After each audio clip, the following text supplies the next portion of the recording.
All right, welcome to another episode of Piecing It Together, the podcast where we take a look at a new movie and try to figure out what movies inspired it. And today on the show, it is kind of part two of an unofficial Awesome Movie Year week. I, of course, just had Awesome Movie Year co-host Josh Bell on the episode on Sella and the Spades, so make sure to check that one out if you haven't yet. And now I've got his cohort, Jason Harris, to talk about Banana Split, which is a really great teen comedy kind of movie that, quite frankly, we both liked a lot more than Booksmart, which is a movie that it had a lot of similarities to, and that we will get into as we get into this conversation. So this is definitely a little bit of an under-the-radar release. I do encourage you to go seek it out, watch it. It's a great movie, and then listen to this great conversation we have. We get into a lot of good puzzle pieces, and it's a fun one. So before you get into it, make sure you're subscribed to Piecing It Together wherever you listen to podcasts. You can also rate and review us on Apple Podcasts or Podchaser. If you're enjoying the show, we'd love it if you left us 5 stars. Also, make sure to check out Awesome Movie Year while you're at it. And you can follow us on social media at Piecing Pod. Join the Facebook group Popcorn and Puzzle Pieces. And otherwise, I hope you enjoyed this episode. Like I said, make sure to seek this one out. It's a smaller indie film. It's out on VOD, and I hadn't even heard of it until it came to my attention through our mutual friend Josh Bell. And I'm glad I watched it, and I'm glad we're talking about it. So enjoy the conversation. Sweet. So you're good? Yeah, ready to go, baby! I'm thinking about keeping that in the episode, but Do it. With me today is Jason Harris. We're talking about Banana Split.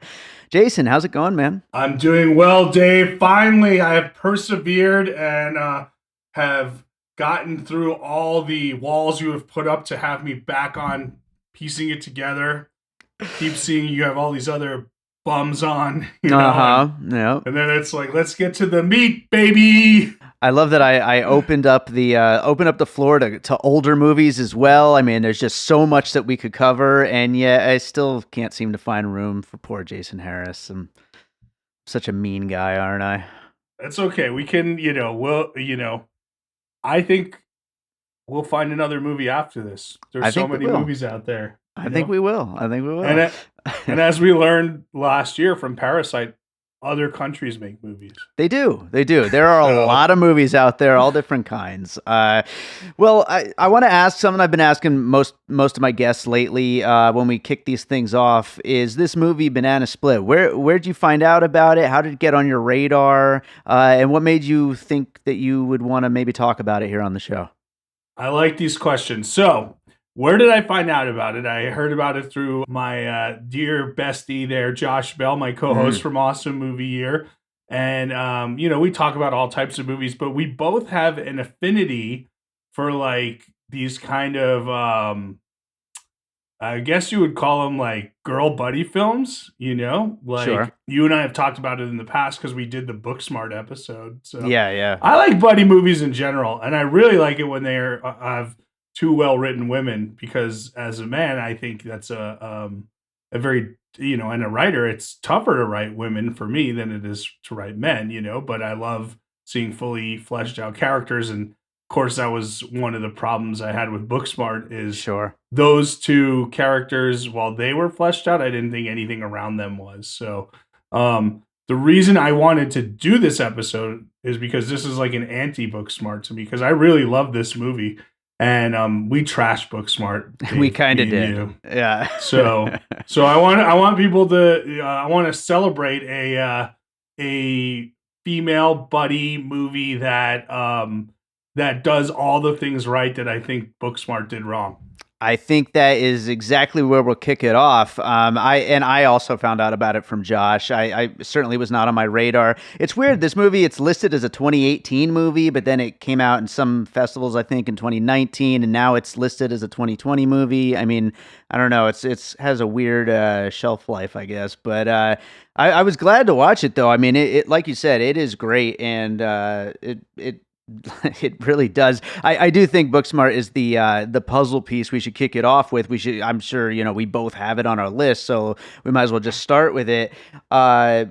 we really did give Booksmart a little bit of a trashing, whereas most film podcasters and film critics seem to really, really connect with Booksmart and love it. And both of us really didn't buy into it.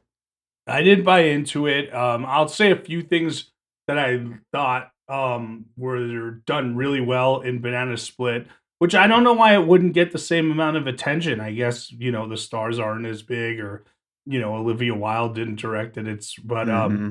And I was critical of Olivia Wilde. I thought she was showing off a lot of camera tricks that didn't add to the story. It was like literally like, hey, look at this cool thing that I can do with the camera. Right. Whereas I thought this film, the camera movements and the tricks that were used, like the style totally enhanced the movie. And you Mm-hmm. see that, and the director, Benjamin Kasulke. Have you ever heard of him, Dave? I had not. No. Me neither. But like I was thinking, like right from the bat, when you see this kind of relationship start, um uh between Hannah Marks's character and the boyfriend that comes in between the two girls, like they show this awesome like 2 year relationship in like 2 minutes, and it's really stylized. And then we Mm-hmm. see it again. By the way, this is his first film that he It is directed. So first feature, 73 cinematographer credits though on IMDb. yeah, so that's it. That's why he moved the camera so purposefully. So Yeah. so I thought that was done. The style really added to it instead of didn't take me away from it. And then Mm-hmm. they had that one kind of like BFF character, that Luke Spencer Roberts played, Ben. Yeah. And whereas I thought that kind of roving character in Booksmart like was just like, it's kind of a cool idea, but she never serves a purpose. Here he serves a complete purpose. Yeah, and I did like that character in Booksmart. That was my favorite part of the movie, but at the same time, you're right, it didn't really serve a purpose other than some throwaway gags and stuff like that. Whereas here, he's an integral part of the story, and I think the main thing for me specifically is I just I don't really enjoy the main relationship in Booksmart as much as I do here. And I think that this friendship really kind of, even though it comes from this weird place, it comes from a very real feeling place. Yeah, it's so interesting because when we were putting puzzle pieces together, like this one is tough in that this is such an original take on it. Basically, Hannah Marks and Liana Liberato play April and Clara, Hmm. and Hannah Marks was dating Nick, Dylan Sprouse. They break up, and then Clara starts dating Nick, and then April and Clara start having this secret friendship that they never tell Nick about, and it becomes like at one point a rivalry, but this friendship is there's so much love between the two of them. Yeah. Like it really shines. These two are great, and I know we've seen a good amount of Hannah Marks, and I'm excited to see what she keeps doing. But I thought they were both the female leads were awesome, and yeah, this was, and Hannah Marks co-wrote it too. So She did, yeah. really excited to see what these actors, what this creative team does next. Absolutely. Well, I'm going to jump into another puzzle piece here. I think we'll probably end up bringing up Booksmart again at some point, but I think the main points of the comparison there and why we like this more than that, I think we kind of dug through there. But something you mentioned though, just a little bit ago, is that whole opening where we go through the relationship in a few minutes, and it reminded me a lot of the opening of Up, the Pixar movie. And so I was going to use that for my next puzzle piece. Obviously, a very different movie otherwise, but it's a really great condensed version of what a relationship that goes up and up and up into its highs and highs of the best of what a relationship could be, to the lows and lows of that breakup and the fallout and all of that. And I just thought it was really well done and a great way to open the movie. Just like, I mean, Up, that's just such a classic moment in that movie. I didn't think of that, but that's really good, I think. And that sequence in Up, which I think is like 11 minutes or something, Mm-hmm. is a perfect 11 minutes of cinema. Like Oh my that's God, yeah. you can't get any better than that. What that did, and like how emotional. Like I just watched Up again recently with my daughter, and I'm pretty sure I was crying at that point. It's impossible not It's to. It's so perfect. That is a perfect piece of filmmaking, you know. So I really like that as a puzzle piece, Dave. Awesome. Very good. Well, why don't we jump to your next one then?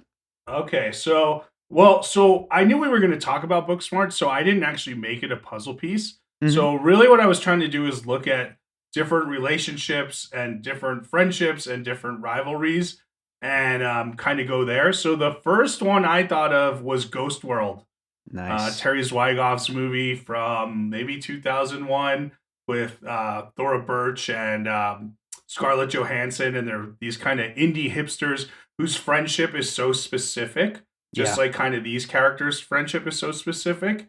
And then as Thora Birch gets more involved with Steve Buscemi's life and his romantic dealings, it leads to a little fallout. So you do have that kind of connection, but that's a great movie, and it's probably, I would say, a lost classic at this time. It got a lot of good publicity, had an Oscar nomination for adapted screenplay, but man, I got to go back and rewatch Ghost World, is what I'm telling you.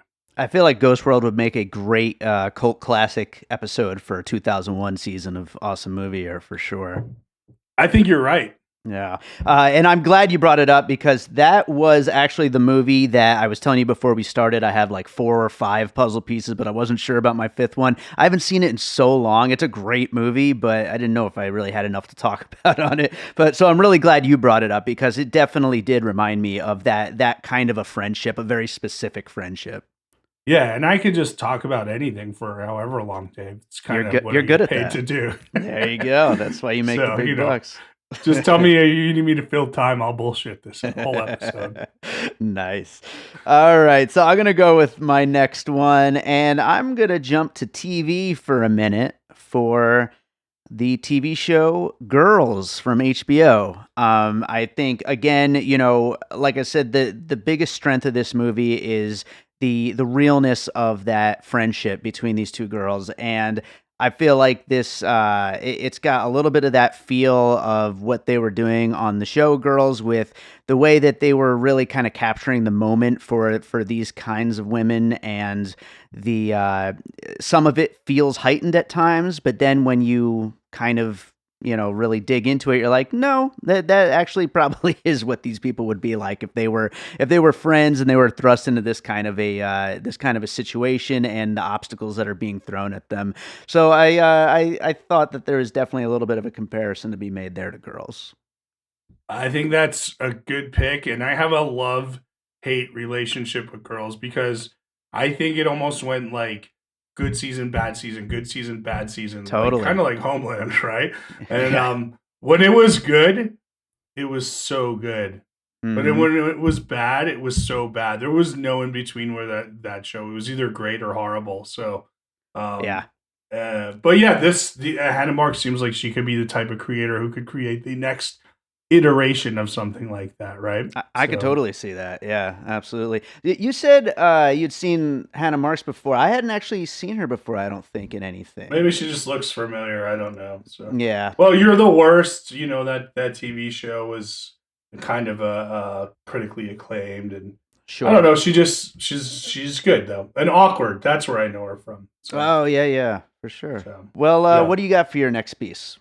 All right. I'm going to go the opposite way on this one. And I want to talk about not that these two really battled over the love of someone, but they had a respect for each other while still having some type of romantic rivalry, you know? Mm-hmm.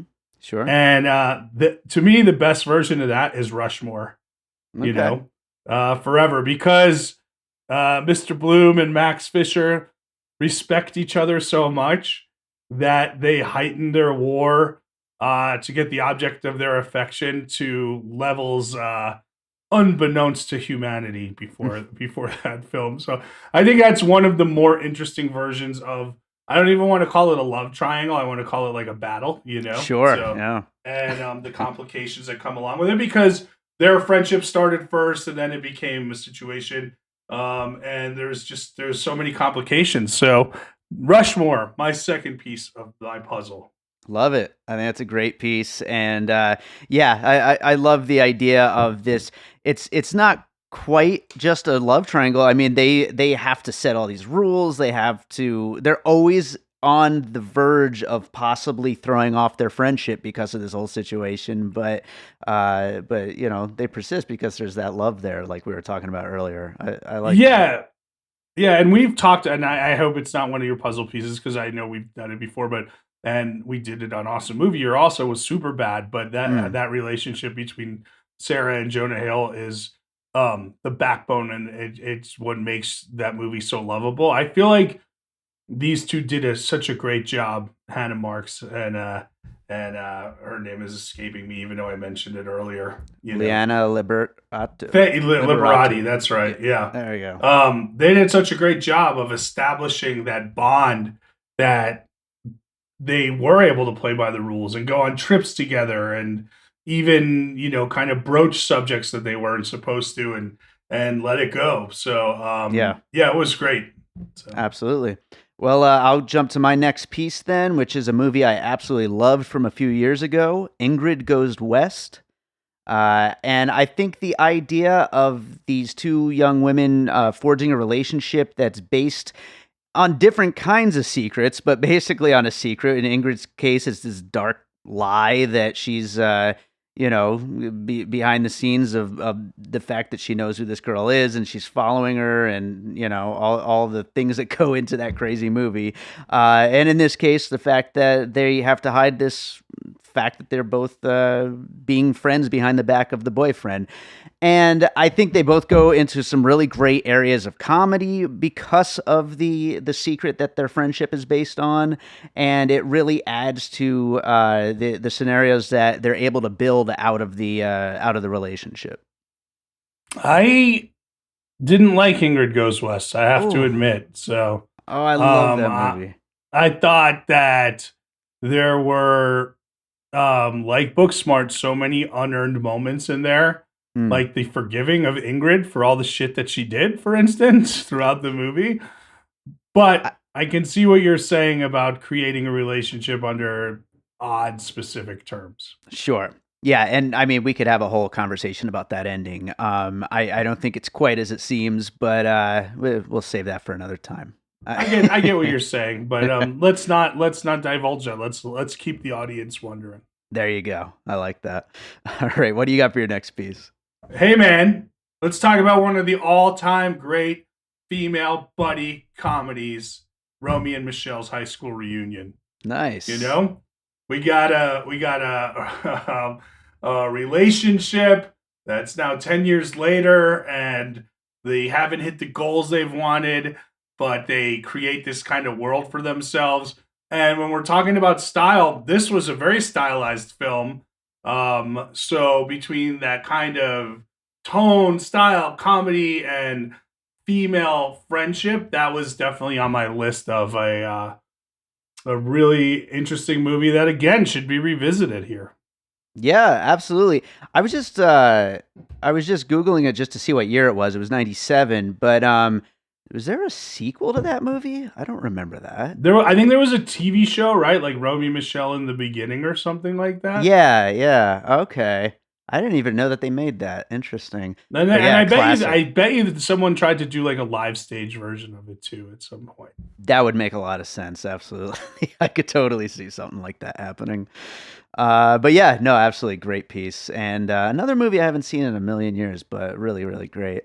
So I will go with my next piece then, which is the Paul Rudd, Jason Segel comedy "I Love You, Man," which is I feel like the reason why I wanted to bring this one up is because of how it explores that kind of awkwardness and the complications of making a friend, you know, as an adult basically. And I mean, there are still high school seniors that are like getting ready to go off to college in Banana Split, but they're still basically past that age where it's easy to make a new friend. And so I just thought that it kind of approaches that same kind of struggle of, I'm already this formed person. I already, am who I am. I have all these other friends, and to bring someone new into your life and into your mix, I thought it does that in a really great way. And there's so much funny to be found in that kind of a situation.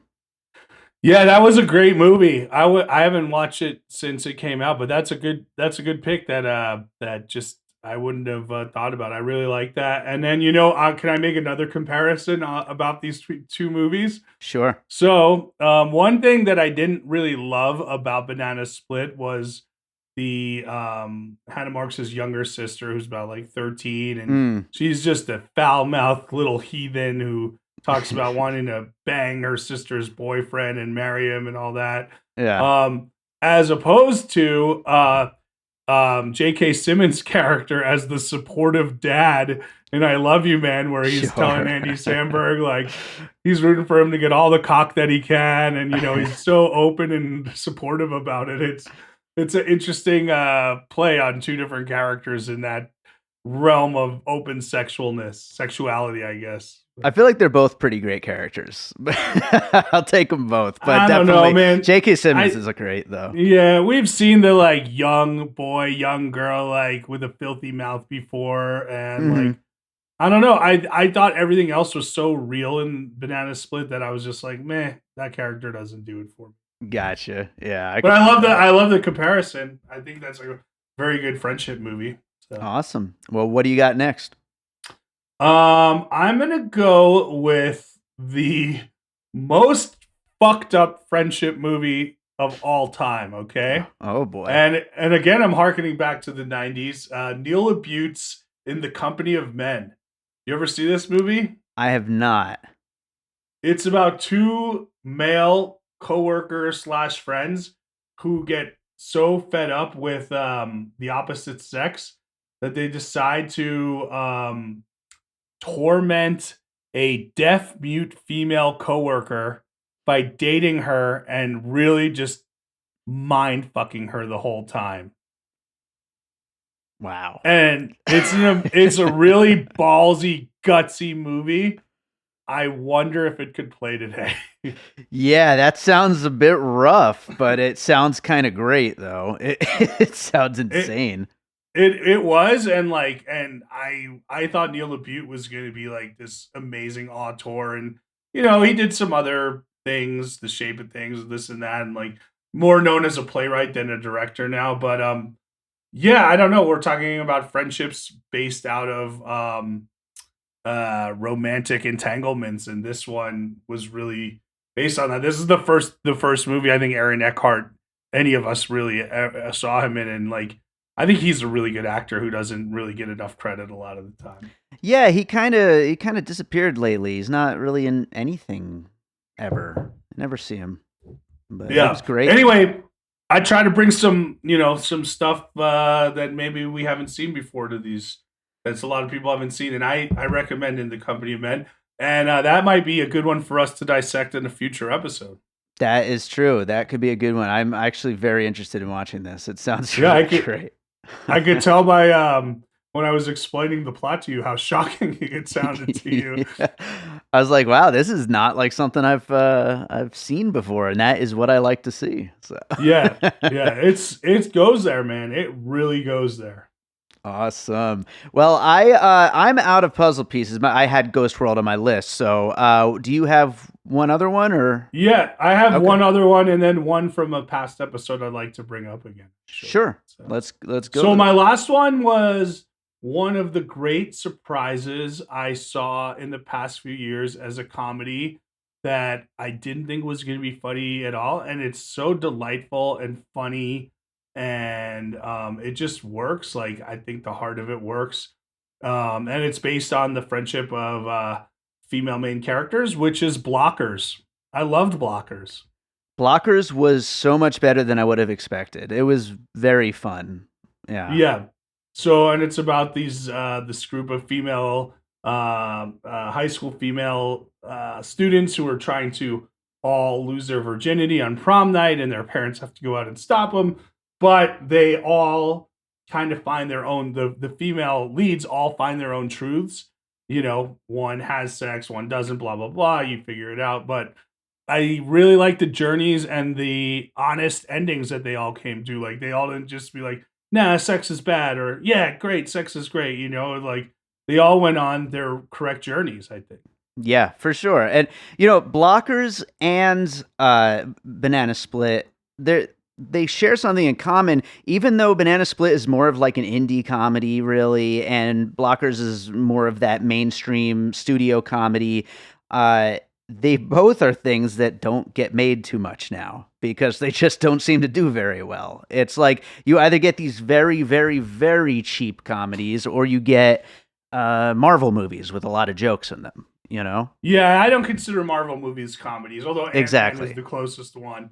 But yeah, I mean, also I think that society is still uncomfortable with um females of all ages owning their sexuality, and especially females in high school, you know? Mm-hmm.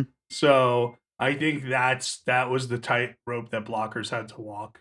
So For sure. For sure. So you so said you had one other thing you wanted to mention? yeah, I did. And we talked about it, and I think Josh has talked about it too, which is probably my all-time favorite female buddy movie. We talked about it on Booksmart, which was Fort Tilden. Have you Oh, watched it sure. yet, Dave? I have not. It's literally on my list of movies to watch. I have a list and it's on it. I love it so much. I think it's not just a great quote unquote female buddy comedy, but just a great buddy comedy, a great movie about two millennial women in Brooklyn who can't get their lives together, and everything becomes so much bigger and than it has to be. And also, I would recommend the people who did Fort Tilden which also could fit into this, did the great TV show Search Party for 2 seasons on TBS, which kind of deals with these relationships, and a lot of that are friendship based. And so yeah, that I just wanted to bring that up again because I champion that film whenever I can, if it makes sense. Speaking of Fort Tilden, a movie that I'm pretty sure was used as a puzzle piece on the episode, Never Going Back, which is quite different, but I mean, it still has a very, fun, very real feeling, but a different kind of relationship at the middle of millennial women. Yeah, I think so. And then I know there on my list, which I haven't watched, but again, our friend Josh told us about is this little weird French Canadian movie called Slut in a Good Way, Nice. which is again about three young women and their relationships, and it's probably everything that Yoga Hosers should have been. But as we all know, Kevin Smith can't make good movies anymore. I think when we start talking about yoga hosers, that's the time to wrap it up. So let's do the finished puzzle, then we'll get into any closing thoughts. The finished puzzle for Banana Split includes Booksmart, of course, as well as Superbad, Up, Ghost World, Girls, Rushmore, Ingrid Goes West, Romeo and Michelle's High School Reunion, I Love You Man, In the Company of Men, Blockers, Fort Tilden, Search Party, and Never Going Back. Add all those in there as well. So, yeah, I think we pretty much covered it. Or do you have any like closing thoughts about the movie that you wanted to throw out there? I think this was one that's gone under the radar. Should have been a bigger hit, but I mean, I get it. They're not big stars or whatnot. I don't know why it hasn't gotten more acclaim, but these are the fun hidden gems you can find, that are worth seeking out. Yeah, and One I of would them. just to add on to that, and I don't want to pile on our book smart criticism, which everybody knows how much the two of us didn't like it, but I really feel like this is the movie that should have gotten all the buzz. I This think is so. such a Yeah. better movie, such a funnier movie, and great performances. And yeah, I hope people who apparently loved Booksmart, because there's a lot of people out there who did, will seek this movie out because it is definitely something to watch. It's great. So, Jason, do you have another movie you watched recently you'd like to recommend to our Yeah, listeners? I'll give you some, Dave. I got something I watched recently that like I think is so below the radar, and I just like it's so good and not in the way that you expect. Hey, how do you feel about Super Troopers, Dave? I love Super Troopers. Cool. So Broken Lizard, that's how most people know or came to know of the Broken Lizard comedy troupe and Sure. everything. Yeah. Did you know have you ever seen the movie they made before that? I own it and have never watched it. Shame. Shame, Dave. Shame. I watched Puddle Cruiser about a week ago, and it's not as broad or wacky as what we've come to expect from the Broken Lizards troupe, but it's one of these really good 90s college movies that are based in reality but also funny. What a delightful little film. It's great. All right, maybe I have to finally freaking watch this movie. It's sitting on my shelf and just never got around to it. So that's gonna have to happen. Yeah, let me know what you think. But I think we all want to be completists of our major figures. Got to watch every Scorsese and every Yep. Spike Lee and every Broken Lizards movie. But There you go. Yeah, I think this is this is a really good piece. They did a really good job, and not all of it works perfectly, but you can see that the talents there for what the future held for them. For sure, for sure. Well, right on, man. Why don't you tell some people about Awesome Movie Year and what else you got going on?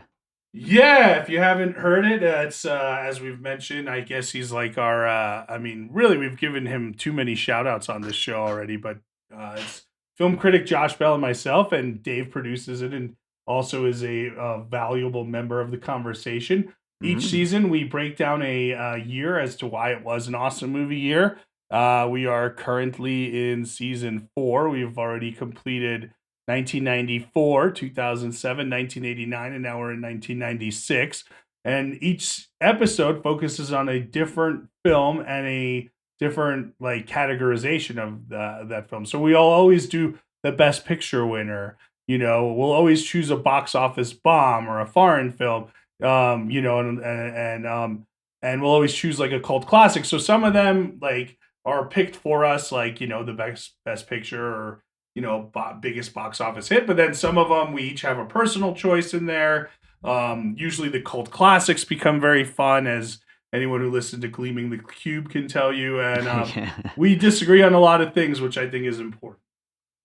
Absolutely, yeah. No, I'm having a great time with this new season of it, and I even get my own pick nowadays, don't I? You earned it, buddy. We're glad.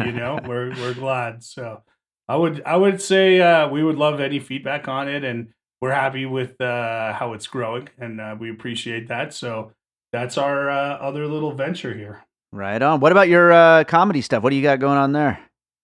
I'm in quarantine, Dave. Okay. Yeah. I'm actually. I don't even know if I should say that. As you know, I'm trying to write a movie that we could film all in quarantine, which was the toughest idea that I could think of. And now we're seeing good pieces of art come out in quarantine with SNL and the Parks and Rec special the other night. So yeah, I don't know. I just don't have any real interest in doing these Zoom shows, but I might do one this weekend just to check it off the list. So yeah, right. It's gotta be done. You already joined TikTok, so that's next. I never joined TikTok. That is a dirty lie. That's a lie. Okay. Yeah. All right, man. Well, thanks as always for doing the show, and we will get you back for Missing Pieces soon for sure. Sounds good. Although I'm not on TikTok, you can still follow my Vine.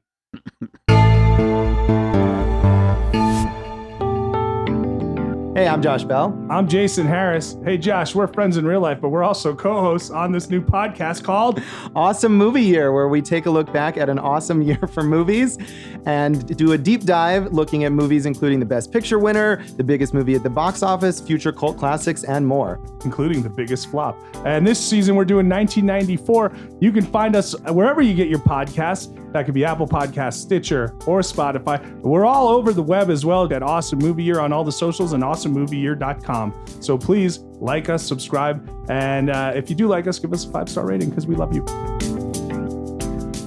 All right, so I hope you enjoyed that conversation about Banana Split, and I hope you went and watched Banana Split because, like I said, it is a great movie and a little under the radar. I also probably should have mentioned in the intro that this is not the Banana Splits, that wacky horror movie with the classic Hanna-Barbera characters, but that's another interesting movie. Didn't like it quite as much as Banana Split, but it's kind of fun. So that does it for today. And as always, I want to remind you, please make sure you're subscribed to Piecing It Together on your podcast app of choice. You can rate and review us on Apple Podcasts or Podchaser. Follow us on social media at Piecing Pod, and join our Facebook group, Popcorn and Puzzle Pieces, where we continue the conversation about all these movies and a whole lot more. So that does it for this week. We got these 2 great episodes, but we have a bunch more coming your way. There's some episodes that have been sitting in our Patreon for a while that are about to finally hit the main feed, Greed and also Gretel and Hansel. But aside from those, we also have a whole lot of other episodes, including more Missing Pieces episodes and more regular Piecing It Together episodes. So lots coming your way in the coming weeks. So thank you, as always, for listening. Also, make sure to check out Awesome Movie Year. We are in the middle of season 4, and lots of great stuff happening over there, too. So make sure to check it out. So that does it. I'm going to leave you guys with a piece of music. And you know what? I'm going to play you something from my most recent album. It's called Beater Original Motion Picture Soundtrack. Just came out a couple months ago. And this, if you haven't heard about it before, is a collection of music from films that I have done the score for. All from the same production company, Free Your Mind Films, same director, Chris Johnson. And the track I'm going to play you is called My Love, which was from a film called To Cherish the Time. And so, this is a piece from a film, which is also from this album, Beater Original Motion Picture Soundtrack, which is available on iTunes, as well as to stream on Spotify and all those digital music services out there. So enjoy it. Go check out the rest of the album if you like it. And we'll be back with more Piecing It Together next week.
and all points west.